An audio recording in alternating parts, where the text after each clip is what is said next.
1 जुलाई 2022 से भारत में single use plastic पर रोक लगा दी गई है। सिंगल यूज़ प्लास्टिक को आम बोलचाल में एक बार ही इस्तेमाल होने वाला प्लास्टिक कहा जा सकता है, लेकिन केंद्र सरकार ने 12 अगस्त 2021 को इसे एक अधिसूचना के माध्यम से परिभाषित किया था, जिसमें कहा गया था कि ऐसा प्लास्टिक जिसे डिस्पोजल या रिसाइकल से पहले केवल एक बार ही इस्तेमाल किया जा सकता हो, उसे सिंगल यूज़ प्लास्टिक कहा जाएगा। सरकार और सरकार समर्थकों का कहना है कि पर्यावरण की दृष्टि से ये ऐतिहासिक कदम है। क्या सच में ऐसा है? क्या हम आने वाले दिनों में प्लास्टिक मुक्त भारत में रहने लगेंगे? आज के डाउन टू अर्थ हिंदी के इस विशेष कार्यक्रम मुद्दा में हम इसी विषय पर बात करेंगे। लेकिन इससे पहले कि मैं आगे बढ़ूं, मैं गुजारिश करता हूं कि आप हमारी वेबसाइट www.downtoearth.org.in पर जाकर विज्ञान और पर्यावरण से जुड़ी ताज़ा तरीन जानकारी से खुद को अपडेट रखें। स्क्रीन की दाईं तरफ दिए गए लिंक पर क्लिक करके आप सीधा वेबसाइट पर भी जा सकते हैं। आपसे यह भी गुजारिश है कि आप हमारे YouTube चैनल को सब्सक्राइब करें। यहाँ आपको विज्ञान व पर्यावरण से जुड़े 1000 से ज़्यादा वीडियो देखने को मिलेंगे। तो अब बात प्लास्टिक की। भारत में 2021 के पहले सिंगल यूज़ प्लास्टिक की कोई परिभाषा, कोई डेफिनेशन दी नहीं गई थी। 2021 में पहली बार भारत सरकार ने सिंगल यूज़ प्लास्टिक को डिफ़ाइन किया।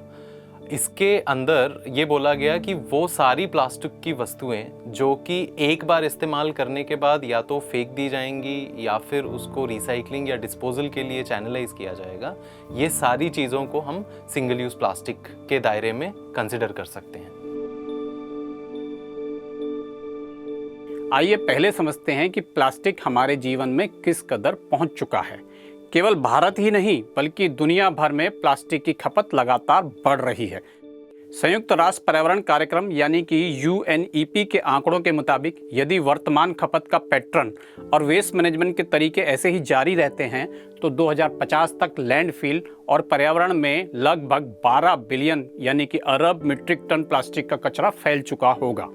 भारत में एक व्यक्ति साल में करीब 11 किलो प्लास्टिक की खपत करता है, जबकि अमेरिका में प्रति व्यक्ति प्रतिवर्ष प्लास्टिक का उपभोग 109 किलोग्राम है, यूरोप में 65 किलोग्राम है, चीन में 38 किलोग्राम, ब्राज़ील में 35 किलोग्राम। भारत प्रति व्यक्ति न्यूनतम खपत वाला देश है, फिर भी हम दुनिया के 12 सबसे बड़े प्लास्टिक प्रदूषकों में शामिल हैं। इसकी सबसे बड़ी वजह यह है कि प्लास्टिक रिसाइकलिंग के मामले में हम फिसड्डी साबित हो रहे हैं। भारत के प्रमुख शहर करीब 26,000 टन प्लास्टिक प्रतिदिन उत्पन्न कर रहे हैं, लेकिन इनमें से 60% यानी 15,600 टन प्लास्टिक ही रिसाइकल हो पाता है। शेष प्लास्टिक कचरे में तब्दील हो जाता है। केंद्रीय प्रदूषण नियंत्रण बोर्ड की 2018-19 की रिपोर्ट के मुताबिक भारत में प्रतिवर्ष करीब 36 लाख टन प्लास्टिक कचरा निकलता है। इसमें से महज 60% ही रिसाइकल हो पाता है। यही वजह है कि भारत प्लास्टिक के इस्तेमाल को कम करना चाहता है। इसी कड़ी में सिंगल यूज प्लास्टिक पर प्रतिबंध लगाया गया है, लेकिन सरकार के निर्देश पर सवाल उठ रहे हैं। जिन वस्तुओं पर प्रतिबंध लगाया गया है उन वस्तुओं की सूची इस प्रकार है।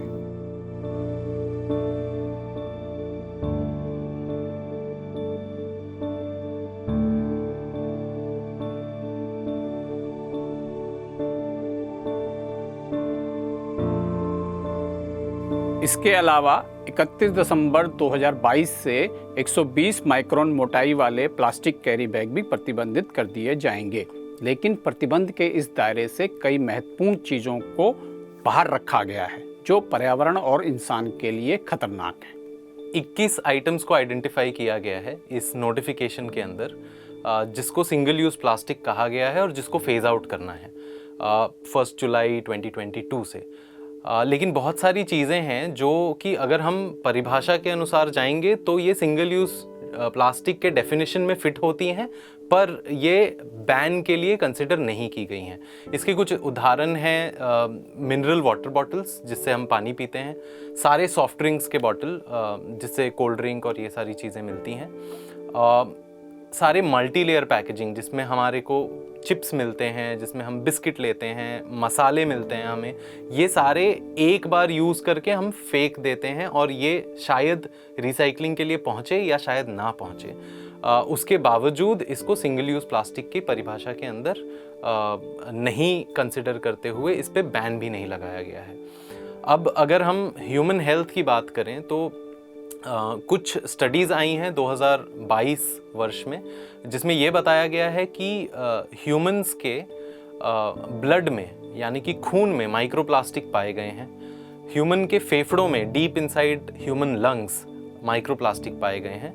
और सबसे रीसेंट जो स्टडी है वो ये कहता है कि अंटार्कटिका में जो फ्रेश स्नो गिरा है उसके अंदर भी माइक्रोप्लास्टिक पाए गए हैं। तो ये इन सारी चीज़ों का, सारे माइक्रोप्लास्टिक जो हमारे बॉडी में पाए जा रहे हैं, इसका लॉन्ग टर्म इफ़ेक्ट्स जो है ये अभी तक हमें पता नहीं है और ये बहुत ही ज़्यादा नुकसानदायक हो सकता है आने वाले टाइम में। दरअसल प्लास्टिक पर प्रतिबंध लगाने के दावे कई सालों से किए जा रहे हैं, लेकिन उद्योगों के विरोध के कारण ये प्रतिबंध सफल नहीं हो पा रहे हैं। प्लास्टिक कंपनियों के साथ साथ पार्ले एग्रो, अमूल, डाबर, पेप्सिको और all India plastic manufacturer association के साथ मिलकर प्रतिबंध लागू करने में 6 से 12 महीने की छूट की मांग कर रहे हैं। वे प्लास्टिक के विकल्पों के उपलब्ध ना होने, उनकी अव्यवहारिकता, मांग आपूर्ति में अंतर आदि का हवाला देते हैं, जिनकी वजह से उत्पादों की पैकेजिंग का खर्चा बढ़ जाता है। ऐसे में यह जानना जरूरी है कि आखिर प्लास्टिक का विकल्प क्या है। अगर हम ऑल्टरनेटिव्स की बात करें तो काफ़ी सारे ऑप्शंस हैं एक्चुअली।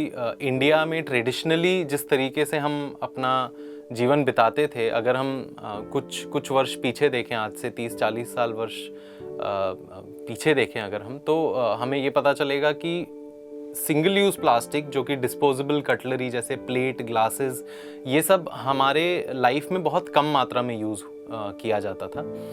बट उसका जो अल्टरनेटिव था वो थे कि पत्तों में, केले के पत्तों में, या फिर एरिका लीव्स होते हैं, सुपारी के पत्तों के अंदर प्लेट बनाए जाते हैं, उससे दोने बनाए जाते हैं, कटोरियाँ बनाई जाती हैं।